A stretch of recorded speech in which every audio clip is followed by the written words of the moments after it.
ওই দুর্গাবতী পঞ্চায়েত ডেকে বেআইনি কাজ করেছে। ওর নামে আমি থানায় গিয়ে কমপ্লেন করব। জানিস দিদি, মা আমাকে বলেছিল তোর জন্য একটা পুরনো সেলাই মেশিন কিনে আনতে, কিন্তু আমি মনে মনে ভাবলাম আমার দিদি প্রথমবার মুখ ফুটে সেলাই মেশিন চেয়েছে, আমি ওই পুরনো সেলাই মেশিন কেন কিনে আনবো। তখনই আমি সিদ্ধান্ত নিলাম আমার দিদির জন্য নতুন একটা সেলাই মেশিন আনবো।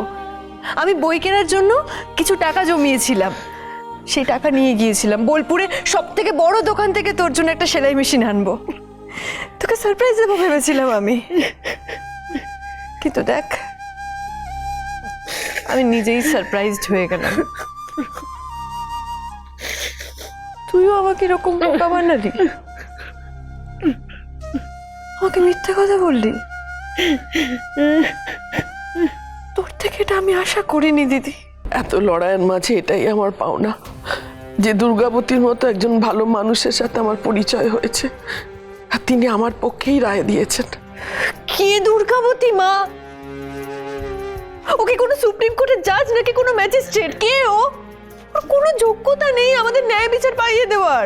বোঝার চেষ্টা কর স্নেহা, দুটো গ্রামের মানুষ ও রায়কে মানে, ও সিদ্ধান্তকে মর্যাদা দেয়। সে তো মানুষ ইংরেজদের রায়ও মাথায় করে রাখতো, তাই বলে কি ওদের সব সিদ্ধান্ত সঠিক হতো? আর কিসের পঞ্চায়েত মা? আজকালকার দিনে দাঁড়িয়ে কিসের পঞ্চায়েত? আইন আছে, সংবিধান আছে আমাদের ভারতে।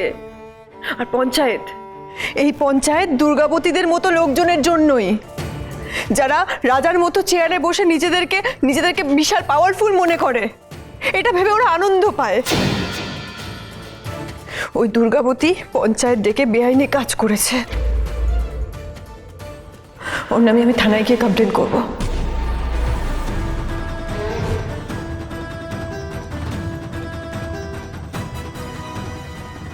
ওর ছেলের নামে যেমন ডায়েরি করেছি, তেমন এবার মা আর ছেলে দুজনেই জেলের ঘানি টানবে। স্নেহা যাস না, যাস না স্নেহা। এত সাহস এই দুর্গাবতীর? দুর্গাবতী আমার কাছে আসেনি, আমি দুর্গাবতীর কাছে গিয়ে 10 লাখ টাকা ধার চেয়েছি। আমি চেয়েছি। তুমি 10 লাখ?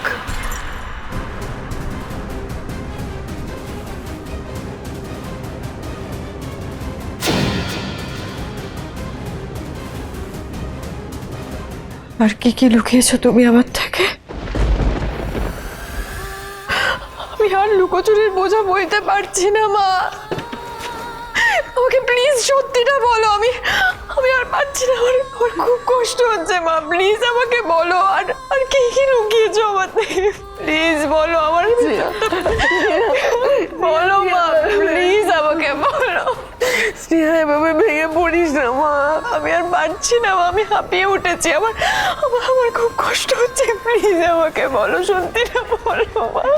আমি তোকে সব কথা খুলে বলবো মা, সব কথা খুলে বলবো।